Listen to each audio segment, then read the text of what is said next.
едік одноразовый парольді алу үшін ең алдымен приложение кіреміз, номерімізді, яғни индигоға тіркелген номерді тереміз, птичка басып, продолжить батырмасын басамыз. Міне бізде одноразовый пароль сұрап тұр.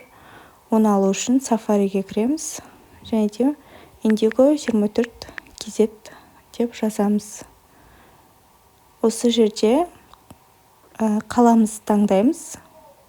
Мысалы, менде Атырау облысы Шығыдық ауылы.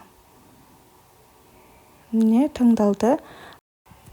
Оң жағымызда жоғарыдағы батырманы басамыз. Басқаннан кейін бізде иін сұрайды, яғни индигоға тіркелген иінімізді жазамыз. Енді екі птичканы басып, продолжить батырмасын басамыз.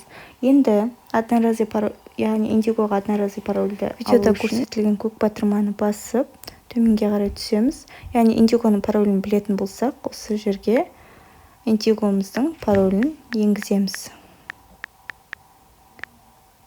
Енгізіп, ары қарай подтвердить басамыз.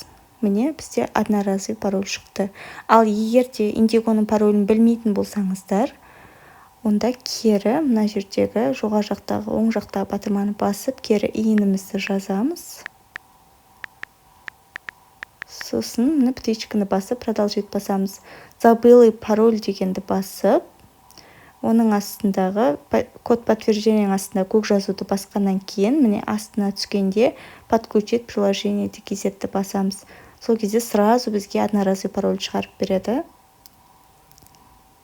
Бұл егерде парольді білмей, яғни индигода паролімізді білмейтін жағдайда осылай қараймыз. Сосын копировать етіп, KZ-ге вставить етеміз и продолжить басамыз. Міне дәл осылай біз KZ қосымшасына кіретін боламыз. Ақпарат пайдалы болса, тіркеліп, лайк басып, қолдап кетіңіздер.